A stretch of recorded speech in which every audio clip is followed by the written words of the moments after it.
अब तक आपने सुना शिवम के सास ससुर ने अपनी समधन के साथ अपने दामाद को भी कमरे में बंद कर दिया। और फिर शिवम को वहाँ एक चिट्ठी मिली, उसमें लिखा था कि आदि, मैं तुमसे बहुत प्यार करती हूँ। मैं तुम्हारे बिना नहीं रह सकती और मेरी शादी शिवम से तय कर दी गई है।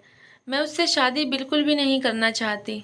ऐसा नहीं है कि वह अच्छा लड़का नहीं है, वह अच्छा लड़का है, लेकिन मैं सिर्फ तुमसे शादी करना चाहती हूँ और तुम्हारे साथ ही रहना चाहती हूँ।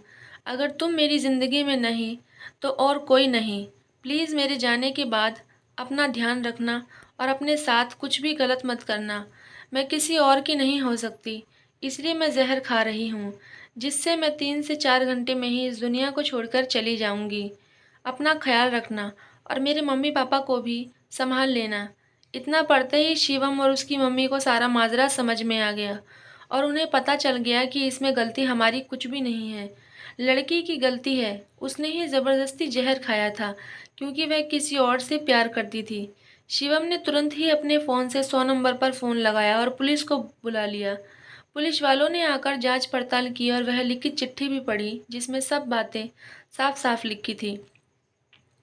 उस चिट्ठी के मुताबिक उस लड़के को भी बुलाया गया और सारी बात सच सच बताई कि हाँ, मैं रानी से प्यार करता हूँ और वह भी मुझसे प्यार करती थी और मेरे लिए उसने जहर खा लिया। मुझे अंदाज़ा नहीं था कि वो ऐसा कदम उठा सकती है और उसके घर वालों ने हम दोनों को एक होने ही नहीं दिया। मेरे घर वाले तो हम दोनों के लिए राज़ी थे, लेकिन रानी के घर वालों को ही मुझसे दिक्कत थी। न जाने कैसी दिक्कत। अब तो उनकी बेटी भी इस दुनिया से चली गई। अब उनसे पूछो कि उनको कैसा लग रहा है। सारी साफ सफाई के बाद और सारे राज खुलने के बाद शिवम और उसकी माँ को आज़ाद कर दिया और वह गिरते पड़ते अपने गांव पहुंचे। जब दोनों खाली हाथ गांव पहुंचे तो गांव वाले तरह तरह की बातें बनाने लगे। पूरे गांव में उनकी बदनामी हो गई कि बेटा खाली हाथ आया है। हर तरफ थू थू होने लगी।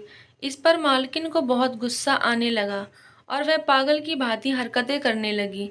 जब वे अपने घर पहुंची तो जाकर सीधे चौधरी की तस्वीर के आगे खड़ी हो गई और अपने बेटे का हाथ पकड़कर साथ में ले गई और अपने बेटे को वहीं खड़े रखकर बोलने लगी, ये देखिए, देखिए, इसके लिए पसंद किया था ना आपने उस लड़की को। आपने कहा था ना कि लड़की बहुत अच्छी है, बहुत संस्कारी है। देख लिया ना नतीजा। लड़की संस्कारी तो छोड़ो, एक नंबर की बेशरम लड़की थी। किसी और से प्यार करती थी और हमारे बेटे से शादी करने चली थी और जहर खाकर मर गई। उस लड़की के चक्कर में हमारे बेटे को खाली हाथ घर आना पड़ा। गांव में हमारी थू थू हो गई। गांव में पूरी बदनामी हो गई।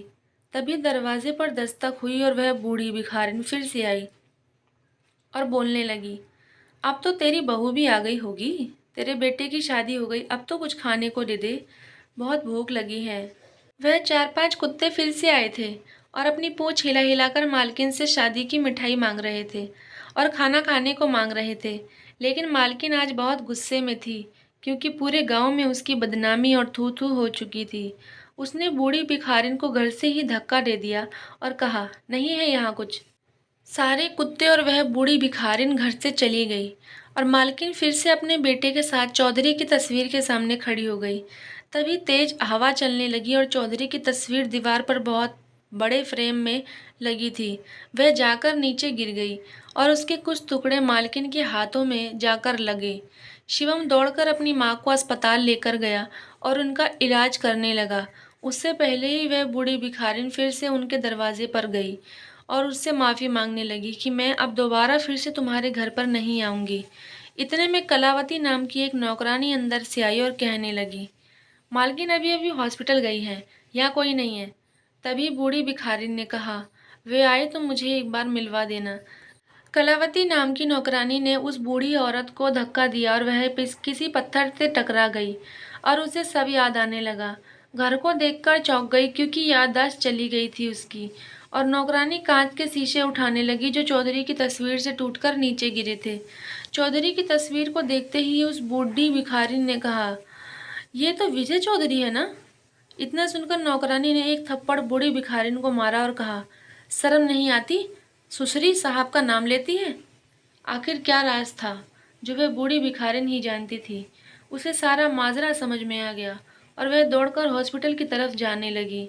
और जाकर शिवम के पास खड़ी हो गई और बोलने लगी, बेटा तू ठीक तो है ना? तभी शिवम ने कहा, हाँ मैं बिल्कुल ठीक हूँ, पर आप कौन? इतना सुनकर वह बूढ़ी भिखारिन बोली, बेटा मैं तेरी माँ हूँ, जिसके साथ तू इस वक्त अस्पताल में है वे तेरी माँ नहीं है। मैं तेरी माँ हूँ, मैंने तुझे जन्म दिया है और आज मैं तुझे सारी सच्चाई बताती हूँ। तेरी माँ जो इस वक्त है, जिसे तू माँ कहता है, वह बस तेरी मुंह बोली माँ है। मैंने तुझे अपनी कोख से जन्म दिया है। तेरी माँ को तो कोई औलाद ही नहीं हो रही थी। शादी के 6 साल तक कोई औलाद नहीं हुई तो तेरे पापा विजय चौधरी और तेरी माँ मेरे पास आए थे। मेरी कोख मुझसे किराए पर मांगी थी और उसके बाद उन्होंने मुझसे वादा किया था कि वे तेरे जन्म के बाद मुझे अपने साथ रखेंगे और मेरा बहुत ख्याल रखेंगे। मुझे रहने के लिए और खाने के लिए भरपेट खाना भी देंगे। लेकिन तेरा जन्म होते ही उन्होंने तुझे मुझसे ले लिया और छीन लिया और मुझे घर से निकाल दिया। उन्होंने मेरे साथ बहुत गलत किया और मौका देखकर मुझे एक कुएं में धक्का दे दिया जिससे मैं मर जाऊं। लेकिन वहाँ एक अनजान पंडित आया जिसे एक बाल्टी पानी चाहिए था। उस बाल्टी को मैंने पकड़ लिया और पंडित को आभास हो गया कि कुएं में कोई है। उसने काफ़ी लोगों की मदद से मुझे कुएं से बाहर निकाला और उसके बाद मैं मंदिर में रहने लगी क्योंकि मेरी याददाश्त जा चुकी थी। जब मैं कुएं में गिरी तो मेरा सर किसी पत्थर से जा टकराया और मेरी याददाश्त चली गई। मुझे कुछ भी याद नहीं था और उसी का फ़ायदा उठाकर तुम्हारे माता पिता ने मेरे साथ बहुत अन्याय किया है। इतना सुनकर शिवम बोला, पर मैं आपकी बात पर विश्वास कैसे कर लूँ? विश्वास वाली कोई बात नहीं है बेटा। मैं ये नहीं कहूँगी तू मेरे साथ चल, मेरे साथ रह। बस मैंने तुझे सच्चाई बता दी। मैं बस तुमसे मिलना चाहती थी और मैं चलती हूँ। मैं तुमसे ज़बरदस्ती नहीं करूँगी। शिवम ने कहा, 1 मिनट आप यहीं बैठिए, मैं अभी आता हूँ। शिवम वार्ड में गया और अपनी माँ की तरफ देखने लगा। तभी मालकिन ने उठकर कहा, ऐसे क्या देख रहा है? मैं अभी जिंदा हूँ, मरी नहीं हूँ। तभी शिवम ने कहा हल्की सी आवाज़ में, सही कहा, मेरी माँ जिंदा है, वह मरी नहीं है। इतना सुनकर मालकिन बोली, तुम कहना क्या चाहते हो? साफ साफ लफ्ज़ों में कहो। यह सुनकर शिवम ने कहा, मैं कुछ नहीं चाहता। मैं बस ये चाहता हूँ कि बाहर जो बूढ़ी भिखारिन है वह हमारे साथ ही घर जाएंगी। यह सुनकर मालकिन बोली, पर बेटा? शिवम ने कहा, बेटा बेटा कुछ नहीं, जितना मैंने कहा है उतना करिए। मालकिन ने अपने बेटे की जिद के आगे हार मान ली और उस बूढ़ी भिखारिन को अपने साथ लेकर चली गई। शिवम ने कहा, कलावती इधर आओ और इनको ऊपर कमरे में लेकर जाओ और इन्हें नहला धुलाकर साफ सुथरे कपड़े पहनकर नीचे लेकर आओ। जब बूढ़ी औरत नहा धोकर साफ सुथरी साड़ी पहनकर बाल बनाकर नीचे आई तो उसका चेहरा देखकर मालकिन के तो जैसे होश ही उड़ गए और वह बोली, दीदी आप? इतना सुनकर बूढ़ी भिखारिन बोली, हाँ मैं। याद हो ना कि भूल गई? मैं पागल थी, मेरी याददाश्त चली गई थी। मैं नहीं जान सकी कि जिस घर में मैं खाना मांगने आई हूँ वे मेरा खुद का घर है और इस घर का बेटा मेरा खुद का बेटा है। इतना सुनते ही मालकिन को अपने किए पर शर्म आने लगी और वह सब कुछ याद करने लगी कि कैसे उसने अपनी दीदी को कुएं में धक्का दिया था ताकि वे जिंदा ना रह सके और मर जाए। उसे सब कुछ धीरे धीरे याद आ रहा था और उसके तो चेहरे की हवाइयाँ ही उड़ गई। उसका शरीर कांपने लगा। तभी शिवम की असली माँ ने कहा, बेटा इनसे कह दो, डरने की कोई ज़रूरत नहीं है। यहाँ मैं इससे तुझे छीनने या फिर घर पर अपना हक जताने नहीं आई हूँ।